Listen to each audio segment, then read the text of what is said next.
ওই ব্যক্তি মুমিন বান্দা যে হবে সে যেন নেক আমল করে, ওই নেক আমলেই তাকে জান্নাতের মেহমান বানিয়ে দিবে।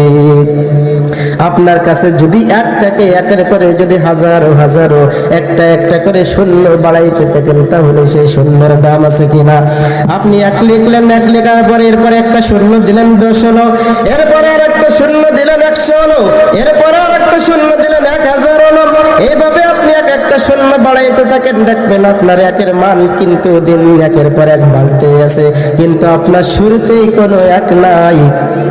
আপনি যদি শূন্য দিতে দিতে যদি আসমানও ছুঁয়ে ফেলেন, তাহলে বলেন ওই শূন্যের কি কোনো দাম আছে? আল্লাহ তাআলা বলেন, আমার প্রতি ঈমান আনো এবং নেক আমল করো।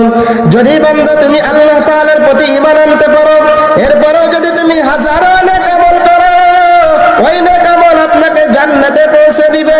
আপনার যদি আল্লাহ তাআলার প্রতি ঈমান না থাকে, আপনি হাজারো যদি আমল করেন, যত ভালো কাজই করেন না কেন, ওই ভালো কাজ, ওই নেক আমল আপনাকে কোনোদিন জান্নাত পর্যন্ত পৌঁছাতে পারবে না।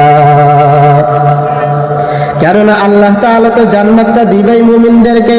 আপনি যদি ঈমানই না আনতে পারেন, আপনার যদি ঈমান না থাকে, আল্লাহ তাআলাকে যদি আপনি বিশ্বাস না করেন, তাহলে আপনি কেমনে জান্নাত পাবেন বলেন? এই জন্য তো আল্লাহ তাআলা বলেছেন, বান্দা আমার প্রতি ঈমান আনতে হবে, পাশাপাশি নেক আমল করতে হবে। যদি বান্দা ঈমান আনার পর নেক আমল করো, তাহলে আপনাকে ওই ঈমানের পরে নেক আমলে বৃদ্ধি করে করে জান্নাতের দুয়ার পর্যন্ত আপনাকে পৌঁছে দিবে। বলেন সুবহানাল্লাহ। এই জন্য নেক আমল করতে হবে। আল্লাহ তাআলা বলেন, নামাজ পড়ো, তুমি বলো না পড়বো না। মসজিদ থেকে আযান হয়, হাইয়া আলাস সালাহ, হাইয়া আলাস সালাহ, হাইয়া আলাল ফালাহ। তোমাকে মসজিদে আল্লাহ তাআলা মুয়াজ্জিনের মাধ্যম দিয়ে ডাকে, হে মুমিন বান্দা তুমি মসজিদে আসো এবং 2 রাকাত 4 রাকাত নামাজ পড়ো। নামাজ পড়ে বান্দা আমার কাছে তওবা করো, আমার কাছে ক্ষমা চাও, আমি আল্লাহ তাআলা তোমার জিন্দেগীর সমস্ত গুনাহ থেকে মাফ করে দিব। অথচ আপনাকে ডাকে, আপনি আসেন না, আপনি ঘালটা কুঁজো করে চলে যান। আপনি যায় চার দোকানে মানুষের নামে বদনাম, কে কি করেছে, কে কি করেছে, কে কি করেছে, কার কি ভুল, এইগুলো আপনি দোকানে বসে বসে চা খানার মানুষের নামে সমালোচনা করেন। এই সমালোচনা করে বলেন আপনার কি লাভ?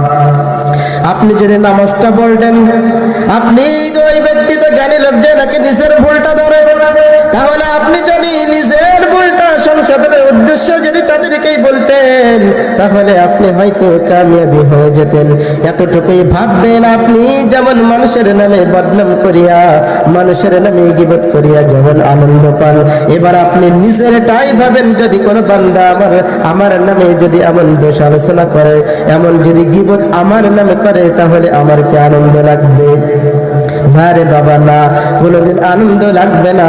আর যদি তুমি এমনটা একবার ভাবতে পারো, তাহলে আপনি এর থেকে ফিরে যাওয়া অনেক সহজ হয়ে যাবে। এই জন্য মুমিন বান্দা আল্লাহ তাআলার প্রতি ঈমান আনতে হবে এবং নেক আমল করতে হবে। নেক আমলের জন্য একটা জিনিস সব সময় মাথায় রাখবেন, গুনাহ না করাটাই হলো নেক আমল। কিসে নেক আমল? গুনাহ না করাটাই হলো নেক আমল। আল্লাহ তাআলা বলতেছে, তুমি সুদ খাও না, সুদ খাওয়া গুনাহ। তুমি যদি সুদ না খাও নেক আমল। আল্লাহ তাআলা বলতেছে, তুমি পরনার দিকে তাকিও না, যখন তুমি তাকাইবা তখন গুনাহ, যখন তুমি তাকাইবা না তখন তুমি সওয়াব। আল্লাহ তাআলা বলতেছে, তুমি রোজা রাখো, তুমি যদি রোজা না রাখো তাহলে গুনাহ, রোজাটা রাখো তোমার নেক আমল। এইভাবে এক কথাই টোটাল কথা হলো, গুনাহ না করাটাই হলো নেক আমল। সকলে বলেন কি? সকলে বলেন, গুনাহ না করাটাই হলো নেক আমল। অতএব গুনাহ থেকে যদি আপনি বাঁচতে পারেন, গুনাহ থেকে যদি আপনি দূরে সরে রাখতে পারেন, তাহলে আপনার আমল নামায় শুধু নেক আমল আর নেক আমল।